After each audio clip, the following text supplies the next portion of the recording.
Hi friends, स्वागत है आपका अपने YouTube channel cricket talk with Sumit पे, जहां पर हम क्रिकेट के एक इन डेप्थ एनालिसिस करते हैं और अपनी एक व्यू पॉइंट रखते हैं जो भी गतिविधियां क्रिकेट फील्ड पर हो रही होती हैं या फिर क्रिकेट फील्ड के बाहर हो रही होती हैं। तो आज इंडिया वर्सेस ऑस्ट्रेलिया का सेकंड ओडीआई खेला जाना था इंदौर के होलकर स्टेडियम पर, और बिल्कुल जैसा कि उम्मीद था वैसा ही हुआ। रनों का अंबार लगा हुआ था, रनों का बुफे लगा हुआ था। जो बैट्समैन आ रहा है वो अपने मर्जी के शॉट्स खेल रहा है और जैसा भी शॉट्स हो रहा है वो कनेक्ट हो रहे हैं। इनफैक्ट आप बिलीव नहीं करोगे कि हेजलवुड जैसा बैट्समैन भी आकर के इस पिच पर 2-3 छक्के, और शॉन अबर्ट 20 जैसे बैट्समैन भी आकर के यहाँ पर 4-5 सिक्सर्स लगा करके गए हैं। तो आप उम्मीद कर सकते हैं कि किस तरीके की ये विकेट होगी और किस तरह की ये मैच था। तो जब ये टॉस हुआ तो दोनों ही कप्तान, मुझे बहुत ही हैरानी हुई जब ये मैच का जब मैं कंप्लीट होने के बाद, कि दोनों ही कप्तान टॉस जीत करके बॉलिंग करना चाहते थे। और जब बॉलिंग करना चाहते थे तो जब केएल राहुल को जब बैटिंग मिली, चूंकि ऑस्ट्रेलिया टीम ने टॉस जीता था, पैट कमिंस की जगह पर आज स्टीव स्मिथ टॉस करने आए थे, और जब उन्होंने टॉस किया तो उन्होंने अपने टॉस जीत करके फर्स्ट इंडिया को आमंत्रण किया कि आप पहले बैटिंग करें। और जैसा इंडिया ने जो शुरुआत की कि आपके ऋतुराज गायकवाड़ बहुत ही अर्ली ऑन पे ही डिसमिसल हो गए, उनका एज लगा और एलेक्स कैरी के हाथों पे वो कैच आउट हुए। उसके बाद श्रेयस अय्यर टीम में आते हैं, और जो श्रेयस अय्यर ने इनिंग्स खेली, जो उन्होंने शुरुआत किया, वो माइंड बॉगलिंग था। मतलब वो प्लेयर जो कि टीम में अपनी जगह नहीं बना पा रहा है, वो प्लेयर जो कि बार बार इंजरी के कारण इन एंड आउट हो रहा है टीम से, वो प्लेयर को जब मौका मिला तो उसने किस तरीके से भुनाया है, और जो अपना दर्द है, जो अपना उसका सपोर्ट नहीं मिल रहा था, जो भी उसको भी पेन होगा, वो आज उसने फील्ड पर जाकर के अपना फ्रस्ट्रेशन निकाला है। और उसने फर्स्ट बॉल से जो अटैक किया है और ऑन द राइज जो शॉट्स खेले हैं, स्पेशली कवर्स के ऊपर से और स्ट्रेट मिड ऑन के ऊपर से, वो काबिले तारीफ थी, क्योंकि वो कॉन्फिडेंस दिखाता है कि वो किस तरीके के जोन में है, किस तरीके के स्पेस में है और किस तरीके की वो इनिंग खेलना चाहते थे। ये इनिंग एक स्टेटमेंट थी उनकी तरफ से कि I am not under cook, I am prepared and I can portray any role which team management can assign me. तो इस तरीके से जब उन्होंने शुरुआत की और धीरे धीरे मैच को निकालना चालू किया, फिर खरबूजे को देख के खरबूजा भी रंग बदला, और शुभमन गिल ने जब वहाँ पर अपने अथॉरिटी शो करना चालू किया और जो आगे निकल करके हिटे करने चालू किया उन्होंने, जो उनका ट्रेडमार्क शॉट बन गया है आज के डेट में, कि वो स्पेसर्स के अगेंस्ट पे वो बाहर निकल करके और वो स्टेप डाउन द ट्रैक होते जाते हैं और वो हिट लगाते हैं। तो वो बाउंड्रीज, वो सिक्सेस वहाँ से वो लगाना चालू किया, और देखते ही देखते एक अच्छा इनिंग बिल्डअप होना चालू हो गया। फिर बीच में एक मैच कुछ ओवरों के लिए कुछ समय के लिए बारिश की भेंट भी चढ़ा, लेकिन वहाँ पर कोई भी ओवर नहीं कटे, और जब मैच हाफ एन आवर या 1 आवर के बाद डिले के बाद शुरू हुआ तो वहाँ से फिर वही मोमेंटम श्रेयस अय्यर और शुभमन गिल ने पकड़ा, और specially Zampa, Cameron Green, Sean Abbott, इनके खिलाफ तो वो कहर बन करके निकले। थोड़ी बहुत जो इज्जत बचाई ऑस्ट्रेलियन बॉलर्स की, वो बचाई आपकी हेजलवुड ने, जो कि पिछला मैच नहीं खेला था उन्होंने, उनकी जगह पर आज वो आए थे खेलने। पैट कमिंस भी आज रेस्ट पे थे, उनकी जगह पर जॉस हेजलवुड को टीम में मौका मिला, और स्टॉइनिस भी टीम में नहीं थे, स्टॉइनिस की जगह पर स्पेंसर जॉनसन को मौका मिला। तो इस तरीके से टीम ऑस्ट्रेलिया ने बहुत ही चेंजेस किए थे आज के मैच में, 2 या 3 चेंजेस थे उनके, लेकिन टीम इंडिया ने ऑलमोस्ट एक चेंज किया था, आपके जसप्रीत बुमराह की जगह पर प्रसिद्ध कृष्णा को खिलाया था। रेस्ट सभी वही टीमें थी। आज भी वाशिंगटन सुंदर को मौका नहीं मिला, और मुझे नहीं लगता है कि अब वाशिंगटन सुंदर को वर्ल्ड कप के लिए मौका मिलेगा, क्योंकि मुझे अक्षर पटेल या तो फिट होते हुए नजर आ रहे हैं, या फिर अक्षर पटेल अगर इंजर्ड से बाहर होते हैं तो रविचंद्रन अश्विन का ऑलमोस्ट आज तय हो गया है। जिस तरीके से उन्होंने परफॉर्मेंस दी है कि उस तरीके से वो आज टीम में इंडिया के जो इम्पोर्टेंट हिस्सा बन सकते हैं, और एक विनिंग कॉम्बिनेशन को वो पार्टिसिपेट भी कर सकते हैं, विनिंग कॉम्बिनेशन को वो तैयार कर सकते हैं, जिसकी मदद से टीम इंडिया ये वर्ल्ड कप आसानी से जीत सकता है। तो जब उसके बाद आपका जब रेन आई, वहां से फिर श्रेयस अय्यर और शुभमन गिल ने जो कड़कदार छक्के और चौकों की बारिश की है, उससे ऑस्ट्रेलिया वहीं पर डाउन एंड आउट हुई और एक 200 रनों की साझेदारी उन्होंने किया। उसके बाद फिर केएल राहुल भी आए, केएल राहुल भी अपने उसी परिचित अंदाज में आए और शायद दूसरा या तीसरा ही बॉल था और उस बॉल पर जैम्पा के बॉल पे उन्होंने 6 लगा करके अपनी इनिंग का शुरुआत किया। ईशान किशन भी आए, उन्होंने भी 6 लगा करके अपनी इनिंग का शुरुआत किया। तो ये पूरा का पूरा उन्होंने प्लेटफॉर्म जो तैयार किया था शुभमन गिल और श्रेयस अय्यर ने कि इंडिया टीम यहाँ से 400 रन का आंकड़ा छुएगी, वो उसको उन लोगों ने कैरी ऑन करते हुए केएल राहुल ने अपना लगातार दूसरा हाफ सेंचुरी कंप्लीट किया। उसके बाद टेम्पो को अप करने के चक्कर में ईशान किशन अपना विकेट खो बैठते हैं। फिर वहां पर एंट्री होती है सूर्य कुमार यादव की। मुझे लगा था कि सूर्य कुमार यादव को आज चौथे नंबर पे आना चाहिए था, क्योंकि जिस तरीके से इनिंग्स उन्होंने शुरुआत कर दी थी, उनको अगर ज़्यादा ओवर मिलते तो आज सूर्य कुमार यादव जिस फॉर्म में नजर आ रहे थे वो 450 का भी स्कोर जा सकता था। यहाँ पे 50 रन शॉर्ट थे, क्योंकि एक समय ऐसा आया था कि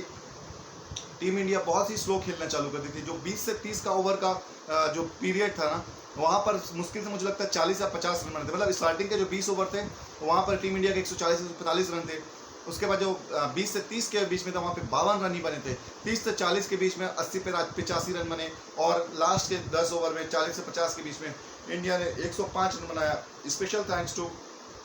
केएल राहुल एंड सूर्य कुमार यादव, जिन्होंने कैमरून ग्रीन के एक ही ओवर में 4 छक्के लगाए थे और 4 छक्के लगा करके जो स्टेटमेंट जाहिर किया था कि मैं भी इस खेल में उतना ही हिम्मत और मादा रखता हूं जितना मैं T20 आईज में रखता हूं, तो मुझे भी इग्नोर करने की गुस्ताखी ना करें और मुझे भी टीम का हिस्सा दें। मैं भी किसी भी गिवन डे पर एक सम्मानजनक स्कोर को एक मैच विनिंग स्कोर पर तब्दील कर सकता हूं। आज अगर सूर्य कुमार यादव की वो इनिंग नहीं आती तो टीम इंडिया 330-340 रन के आसपास रहती, लेकिन सूर्य कुमार ने उस 340-350 को 400 के पास ले गया और वहां से जीतना ऑस्ट्रेलिया ने वहीं पे सोचना बंद कर दिया था कि हम ये मैच को जीत भी सकते हैं। रही गई कसर जब इंडियन टीम बॉलिंग करने आई तो प्रसिद्ध कृष्णा ने अपने पहले ही ओवर में 2 विकेट झटके, स्पेशली मैथ्यू शॉट और स्पेशली आपके स्टीव स्मिथ का, जो कि बिल्कुल आउट ऑफ फॉर्म नज़र आ रहे हैं। अभी मुझे देख करके लग रहा है कि वो उस लय में नज़र नहीं आ रहे, उस जोन में नज़र नहीं आ रहे हैं जिस जोन में स्टीव स्मिथ को हमने देख रखा है या स्टीव स्मिथ को हम जानते हैं कि वो किस तरीके के प्लेयर है। लेकिन प्रसिद्ध कृष्णा ने उनको बैक टू बैक डिलीवरीज में मैथ्यू शॉट को और स्टीव स्मिथ को विकेट चलता किया। उसके बाद फिर मार्नस लबुशेन और डेविड वार्नर ने इनिंग को थोड़ा बिल्डअप करने की कोशिश की और 9 ओवर तक 55-56 के स्कोर पे ले गए। फिर एक बार बारिश ने खलल डाला इस मैच में और एक समय ऐसा लग रहा था कि ये 20 ओवर का मैच होगा या 25 ओवर का होगा या 30 ओवर का होगा, कब शुरू होगा कुछ नहीं पता, क्योंकि पूरे ग्राउंड को वहाँ पर उन्होंने कवर अप कर लिया था। फिर जब मैच आपका शुरू होता है तो फिर रिवाइज टारगेट मिलता है DLS मेथड की वजह से ऑस्ट्रेलिया को, जहां पर उनको 33 ओवर्स में 317 रन करने होते हैं, जो कि लगभग 83 रन कम होते हैं और 17 ओवर माइनस किए जाते हैं, जो कि बहुत ही इम्पॉसिबल टारगेट था। लेकिन फिर भी ऑस्ट्रेलिया टीम वहाँ पे उतरती है और जब इंडियन टीम बॉलिंग करने के लिए 10th ओवर शार्दुल ठाकुर को देती है तो उस ओवर में डेविड वार्नर अटैकिंग मूड पे आते हैं और शार्दुल को उस ओवर में एक छक्का भी लगाते हैं और एक बाउंड्री भी लगाते हैं, जिससे ऑस्ट्रेलिया का स्कोर तक 60 से 70 पे पहुँचता है। उसके बाद फिर अश्विन गेंदबाजी करने आते हैं, फिर शार्दुल ठाकुर को मिलता है तो उसमें ताबड़तोड़ रनों की गति को पहुंचाते हुए 13 ओवर में ऑस्ट्रेलिया ने 14वें ओवर में ऑस्ट्रेलिया ने 100 का स्कोर पार कर लिया होता है। उस एक समय पे ऐसा आ गया था कि इंडियन टीम प्रेशराइज थी कि हम किसको बॉलिंग दें, क्योंकि शार्दुल को बॉल कराना 6 ओवर मतलब 3 बॉलर्स को आप 7 ओवर करा सकते थे और 2 बॉलर को आप 6 ओवर फेंक सकते थे। तो और उस 9 ओवर के जब रेन ब्रेक से ख़त्म होने से पहले 4-4 आपके सामी और 4 ओवर आपके प्रसिद्ध कृष्णा ऑलरेडी डाल चुके थे, तो उनको आप बॉल कराना या गेंद देना मुनासिब नहीं था। तो इंडिया को मजबूरन शार्दुल ठाकुर को ही गेंद करवानी थी, क्योंकि उनके 6 ओवर निकालने बहुत ज़रूरी थे। अगर कोई भी वहाँ पे सेट बैट्समैन टिक जाता तो ये स्कोर को बहुत हद तक वो क्लोज ले जाता, लेकिन टफ होता फिर भी, लेकिन बहुत क्लोज ले जाता। लेकिन रविचंद्रन अश्विन ने फिर आकर के जिस तरीके की गेंद की और स्पेशली जो उन्होंने मार्नस लबुशेन को कॉट इन द क्रीज किया कि उनको समझ में नहीं आया कि मैं आगे खेलूं या पीछे खेलूं, और वो क्लीन बोल्ड होते हैं, क्योंकि वो हम फिर से वही लेंगे जो ऑस्ट्रेलिया में जिस तरीके की गेंद से वो आउट हो रहे थे, वही गेंद पड़ा आपका थोड़ा सा back of the leg ball था और वहाँ से जो मतलब वो खेल रहे थे अंदर आने के लिए, बॉल थोड़ी सी पड़ने के बाद बाहर को निकली, मतलब वो रॉन्गन था उनका या दूसरा कह सकते हैं, उनका दूसरा था वो, और वो क्लीन बोल्ड होते हैं। स्पेशली आपके डेविड वार्नर ने भी मार्नस लाबुशेन को जाते हुए भी समझाया कि आप बॉल मतलब बॉलर के हाथ को रीड करें, हाथ को रीड करेंगे तभी आपको वो नज़र आएगा, अगर आप हाथ रीड कर लेंगे तो समझ में आ जाएगा कि क्या कौन सी गेंद फेंकी जा रही है। उसके बाद जब मार्नस लाबुशेन आउट होते हैं, फिर एक हमको एक अच्छी चीज़ देखने को मिलती है, कि अनोखी चीज़ देखने को मिलती है कि David Warner right handing batting करते हैं आपके अश्विन के अगेंस्ट में, और एक बाउंड्री भी लगाते हैं। जब बाउंड्री लगाते हैं तो सभी प्लेयर, सभी फील्डर, इवन अश्विन भी हंसते हैं कि एक राइट हैंडर डेविड वार्नर उनको बाउंड्री लगा गए। आपके उनके डगआउट्स में स्टीव स्मिथ बैठे हुए, पैट कमिंस बैठे हुए, वो भी इस लाफ कर रहे थे कि ये क्या कर रहे हैं, लेकिन डेविड वार्नर कुछ और मनसे से आए थे, और डेविड वार्नर अटैकिंग करने के चक्कर में राइट हैंडर खेल रहे थे और वो उन्होंने स्विच हिट किया, स्विच हिट करके वो हिट कर रहे थे, लेकिन बैट का अंदरूनी हिस्सा लगा, उसके बावजूद भी वो वो उन्होंने DRS नहीं लिया मांग की, जबकि बैट का इनसाइड एज लगा था। अगर वो DRS ले लेते तो वहाँ पे वो सेफ आराम से बच जाते, लेकिन एक बैट्समैन होते हुए उनको ये नहीं पता चला कि वो बैट में इनसाइड एज हुआ है या नहीं हुआ है, तो बाकी लोगों को कैसे पता चल सकता है, ये आप सोच सकते हैं। लेकिन जब वो आउट होकर के चले गए, फिर उसी ओवर में आपके फिर आपके जॉस इंग्लिश को स्वीप करते हुए LBW सामने विकेट के पाए गए, और उसके बाद ऑस्ट्रेलिया डाउन एंड आउट होते चले गई, मतलब 140 के स्कोर पर 6 या 7 विकेट उनके आउट हो चुके थे। उसके बाद 140 में शायद 8 विकेट गिर चुके थे, और जॉस हेजलवुड और शॉन एबर्ट ही बचे थे, और इन दोनों ने फिर कैरी ऑन किया, जिनको 60-70 रनों की उन्होंने पार्टनरशिप भी लगाई, लेकिन तब तक बहुत लेट हो चुकी थी, और 217-218 रन के स्कोर पे ऑस्ट्रेलिया टीम धराशायी हो जाती है, और इंडिया ये मैच 99 रनों से डकवर्थ लुइस की मदद से ये जीत जाता है। और ये जो जीत थी ना, ये मुझे इंडियन टीम की ना, मतलब पता नहीं मुझे क्या लग रहा है, ऐसा लग रहा है कि इंडियन टीम एक स्टेटमेंट दे रही है, और जिस तरीके से वो टीमों को हरा रही है ना, उसका उन टीमों पर कॉन्फिडेंस बहुत गिर रहा है। स्टार्ट हुई थी ये सिलसिला पाकिस्तान के साथ, जिनको उन्होंने 228 रनों से हराया, फिर श्रीलंका को जिनको उन्होंने 50 रनों पर ऑल आउट किया, उसके बाद आज ये ऑस्ट्रेलिया को, ये कॉन्फिडेंस को शैटर करने वाली हारे हैं। इसको इस जीत से ना दहशत का माहौल आएगा इंडियन टीम को, कि इंडियन टीम को अगर आप नहीं रोकते हो या उनको अगर आप ऑल आउट नहीं करते हो, तो कोई भी प्लेयर आकर के कहीं से भी मैच निकाल सकता है। स्पेशली उनके जो बेंच मार्क हैं या जो डगआउट्स में बैठे हैं, वो भी इस तरीके के प्लेयर्स हैं कि मैच को वो निकाल सकते हैं, जैसा सूर्य कुमार यादव, श्रेयस अय्यर। ये लोग पता नहीं मैच का हिस्सा होंगे या नहीं होंगे वर्ल्ड कप में, लेकिन इन्होंने भी अपना दावेदारी बहुत ही तगड़ी पेश की है। स्पेशली आपके मोहम्मद सामी हो गए, जिन्होंने अगले मैच में 5 विकेट लिया था, इस मैच में भी इन्होंने 1 विकेट लिया है। उसके बाद आपके सूर्य कुमार यादव, जिन्होंने पिछला मैच में भी हाफ सेंचुरी मारा था, जहां पर टीम फंसी हुई थी, और आज भी वो जो हाफ सेंचुरी आज मारा, काउंटर पंच इनिंग, जो 37 गेंदों पर जो 72 रन मारे हैं, वो इनिंग ने 350 के बदले 400 रन का जो लक्ष्य दिया है, उससे ऑस्ट्रेलिया टीम काफ़ी डरी होगी और काफ़ी धराशायी हुई होगी। ये जो जीत है ना, ये एक स्टेटमेंट है, ये कॉन्फिडेंस लूज करने वाला, और मतलब अगले आदमी को ना सेक कर देने के लिए, मजबूर कर देने के लिए कि आपकी तैयारी वर्ल्ड कप में कुछ भी नहीं है हम लोगों के आगे।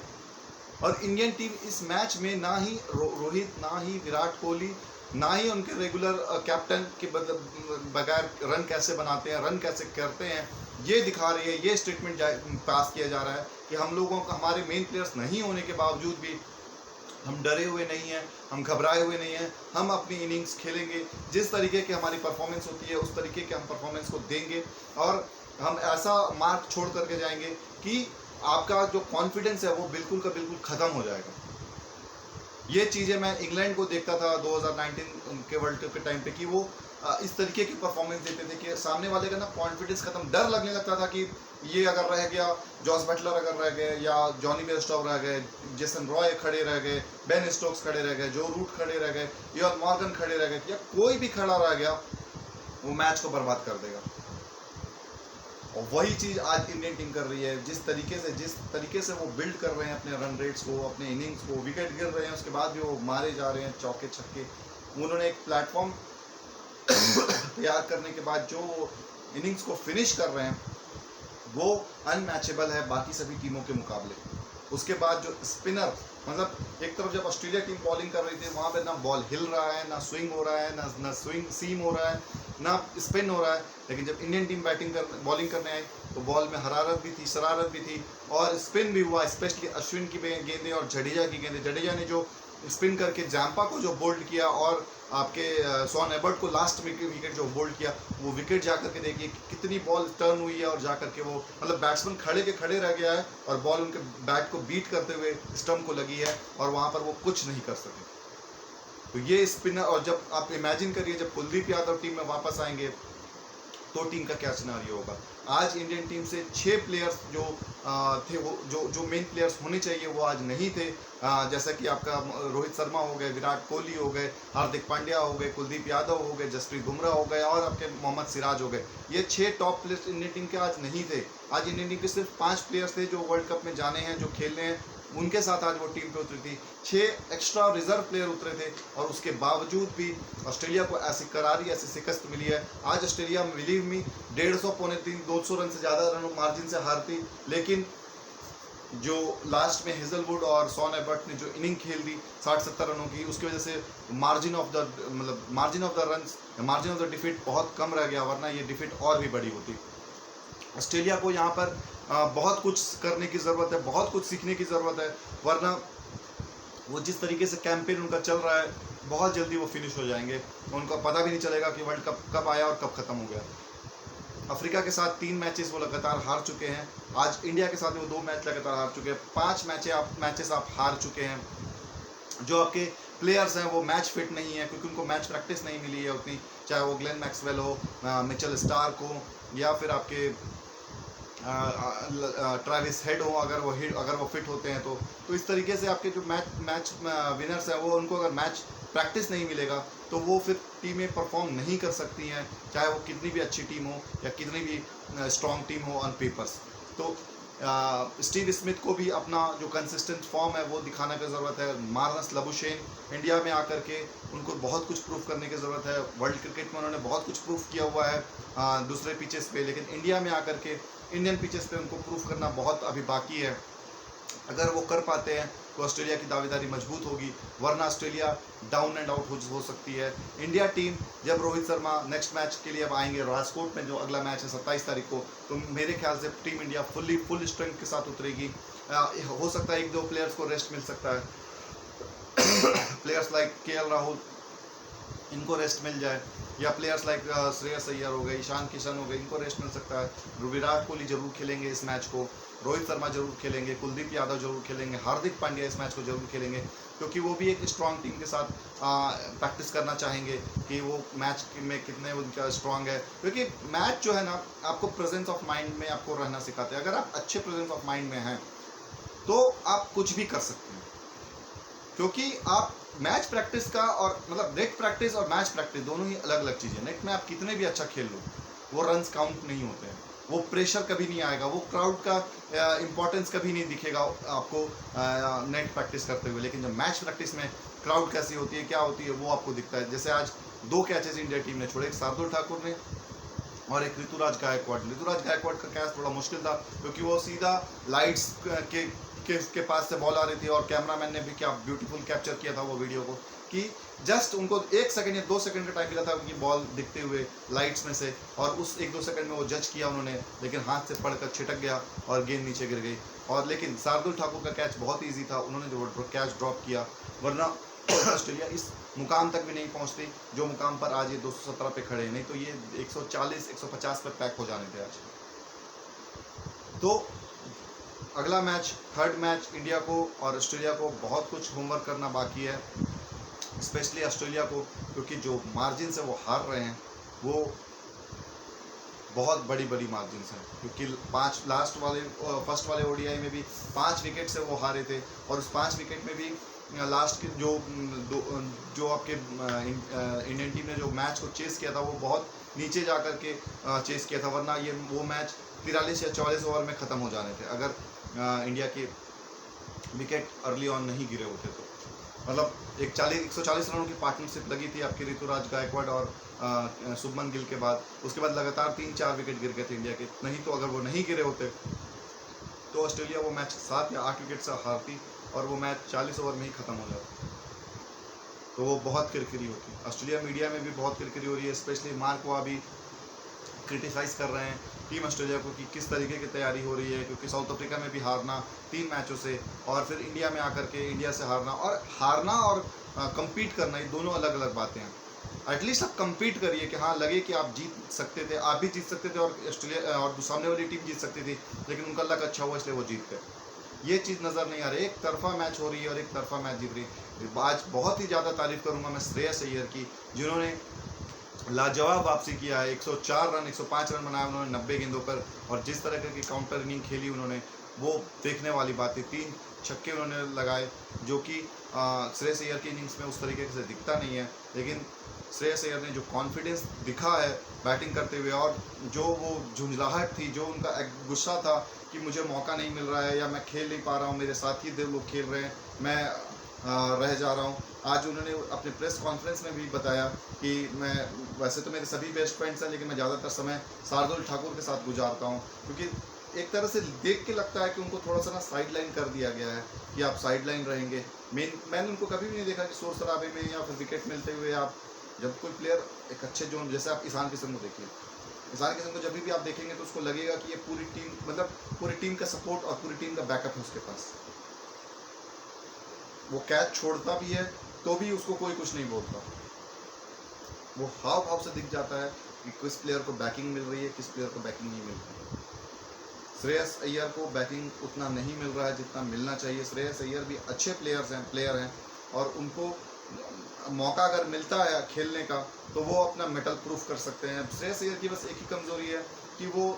सिर्फ बैटिंग करते हैं, बॉलिंग मतलब उनके पास और कोई सेकंड सेट ऑफ स्किल नहीं है। अगर कोई सेकंड सेट ऑफ स्किल होती तो उनको टीम में आना उतना चैलेंजिंग नहीं होता या उतना उनको मुश्किल नहीं होता। श्रेयस अय्यर को भी आपको दाद देनी ही पड़ेगी यहाँ पर, जिस तरीके से उन्होंने इस इनिंग को एंकर किया, इस इनिंग को काउंटर अटैक करके खेला या इस इनिंग को बनाया है। जो आज टीम इंडिया 200 रन पर पहुंची है वो श्रेयस अय्यर का उसमें बहुत बड़ा योगदान है। एंड आपका शुभमन गिल 7 सेंचुरीज इन 2023, मतलब उनको प्रिंस का जो खिताब दिया गया वो गलत नहीं दिया गया। वो आने वाले, आज वो प्रिंस है लेकिन आने वाले समय में वो किंग बन सकते हैं, क्योंकि किंग अभी विराट कोहली है। विराट कोहली, आज मैं एक स्टैट देख रहा था कि विराट कोहली ने इस साल 5 शतक मारे हैं और शुभमन गिल ने 7 शतक मारे हैं। शुभमन गिल ने 39 इनिंग्स में वो 7 सेंचुरीज मारे हैं और विराट कोहली ने वो 22 इनिंग्स में वो 5 सेंचुरी मारे हैं। तो किंग अभी भी किंग ही है, प्रिंस अभी प्रिंस है। प्रिंस को किंग बनना है तो इस तरीके की जो कंसिस्टेंट परफॉर्मेंस है वो उनको करनी होगी हर साल। और एक और आंकड़ा मैं देख रहा था शुभमन गिल का कि वो 1900 रनों पर पहुंच चुके हैं वो ओडीआई क्रिकेट में 35 इनिंग्स में। और जो हासिम आमला का शायद 2000 फास्टेस्ट 2000 का जो रिकॉर्ड है 39 मैचेस में, उसका रिकॉर्ड वो तोड़ सकते हैं। अगर अगली मैच में वो 70-80 रन कर जाते हैं तो 2000 रन उनके मुकम्मल हो जाएंगे, 2000 रन उनके पूरे हो जाएंगे ओडीआई क्रिकेट में, और सिर्फ वो 35 या 36 मैच में ही हो जाएंगे, जो कि एक फिनोमिनल अचीवमेंट है। एक कंसिस्टेंसी की पहचान, एक परिभाषा उन्होंने बदल कर रख दी है कि आप कितने कंसिस्टेंट हो सकते हैं क्रिकेट को लेकर के। क्रिकेट हमेशा यही बोला जाता था कि आप हर दिन नहीं खेल सकते, हर दिन नहीं चल सकते, लेकिन शुभमन गिल ने ये करके दिखाया कि वो हर दिन खेल रहे हैं, हर दिन चल रहे हैं और अपने मर्जी से खेल रहे हैं। मतलब हर शॉट कनेक्ट हो रहा है और वो ग्राउंड के बाहर जा रहा है। अगर वो मिस टाइम भी हो रहा है तो भी वो ग्राउंडेड शॉट बन करके 4 हो जा रहे हैं। तो ये दिखाता है कि आप अगर अच्छे परफॉर्म कर रहे हैं तो आपको लक भी आपका साथ देता है। तो आई विश कि ये जो लक है शुभमन गिल का ये कंटिन्यू रहे वर्ल्ड कप तक, और टीम इंडिया को वो वर्ल्ड कप में एक अच्छी शुरुआत हमेशा देने के लिए देने में उनका महत्वपूर्ण योगदान रहे। तो with that I am taking your time of. मिलते हैं कल एक नए एपिसोड पे।